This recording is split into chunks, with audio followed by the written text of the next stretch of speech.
అందరికీ నమస్తే. నా పేరు ప్రకాష్. నేను వరంగల్ నుండి మన్నెగూడ వరకు సుమారు 200 కిలోమీటర్లు పాదయాత్ర చేశాను. అంటే నా ఉద్దేశం ఏంటంటే వరంగల్లో ఏ ఒక్క చెట్టు కొట్టేసినా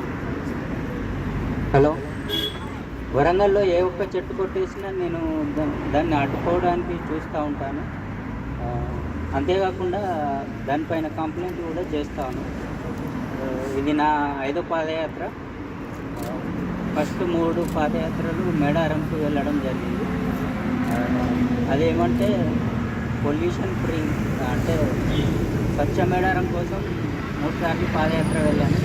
ఫస్ట్ వన్ ప్లాస్టిక్ ఫ్రీ కోసం, సెకండ్ వన్ గ్రీన్ ట్యాక్స్ కోసం.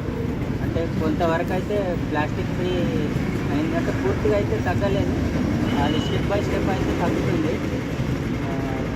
గ్రీన్ ట్యాక్స్ కూడా లాస్ట్ మంత్ నుండే కలెక్ట్ చేస్తున్నారు. ఇంకో పాదయాత్ర అంటే ఖైరతాబాద్ వరకు వచ్చాను. ఆ పాదయాత్ర దేనికోసం అంటే మట్టి విగ్రహాలు వాడాలని. తర్వాత ఖైరతాబాద్ విగ్రహం అయితే మట్టి విగ్రహం అయింది, మిగతావి కూడా అలాగే కావాలని నేను కోరుకుంటున్నాను. ఇది 5th పాదయాత్ర.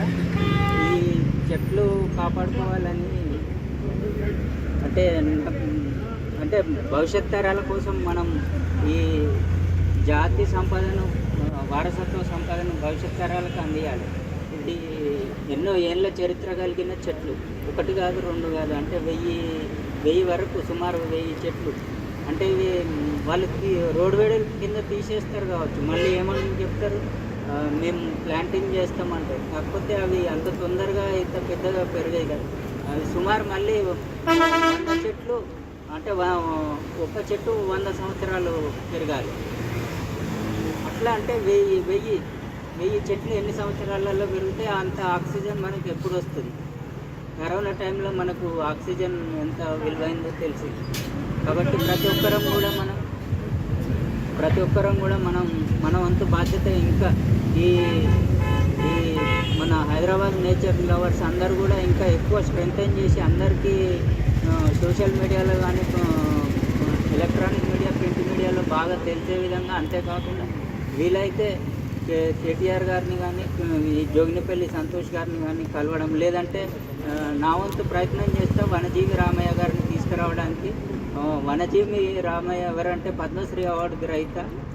తను 1 కోటికి పైగా మొక్కలు పెట్టాడు. మన అందరం తనని తీసుకొస్తే కొంత బెటర్ అవుతుందని నేను అనుకుంటున్నాను. Thank you.